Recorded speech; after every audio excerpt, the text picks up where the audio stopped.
Hey everyone, this is Gleb Bakhmatov. In the previous tests, I create a page object and I create methods for adding a to-do, getting the ID, then we validate the properties of a to-do list item. The only downside in this test that I see is that we use the same test to-do title and we reset the data. And often we cannot do that. We cannot reset the data, that means we cannot reuse the same title because it will clash with the data already in a database. In this video, I'll show how to create to-do items with a random title and return this information, both the title and the ID as a single object. So let's look at the existing method. We have add to do, and I'll just add a new method called add random to do. And it doesn't take any arguments because, well, we're gonna form the title. Now this uses math random, which is great, but we have a better way. We can use Cypress underscore, or low dash method, sorry, random.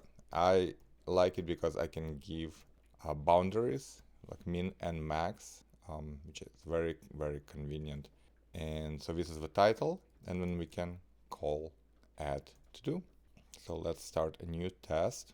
It only creates a random title to do item, and we can reset the data, or we can just visit the page because we're not resetting the data anymore. We don't need to. And then we're gonna add random to do. So what do we see? We see an item added with a random number suffix. Excellent.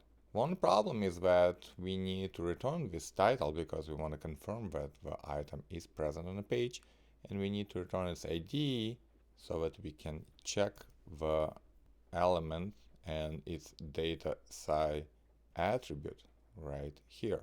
So right now we return whatever add to do returns, which is a chain of commands. It also saves things under an alias, which is great.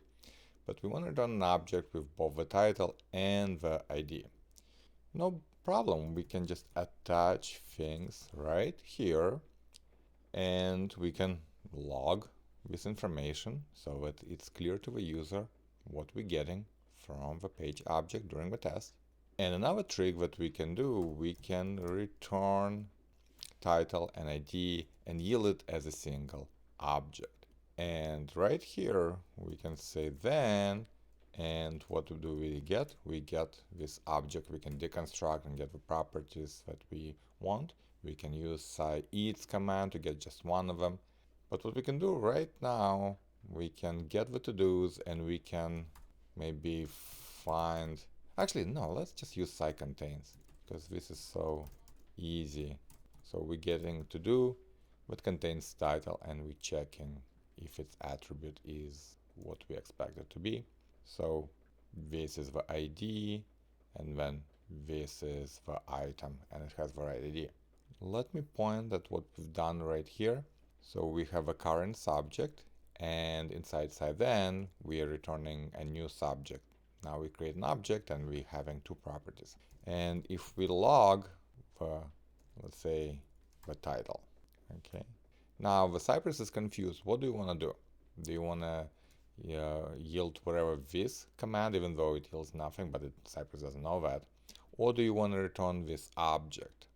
So it's confused. What is the subject to yield to the next command? In this case, all you have to do, just wrap what you want to return so that you're not using return and a Cypress command in the same scilog callback. Okay? Now you can see how we are both logging the message and then yielding the object to the next command. And if we're not running just this test by itself, then the first test resets the data and the second test just continues from before. Alright, so I'm gonna put a link to the pull request that adds this code so you can check it yourself.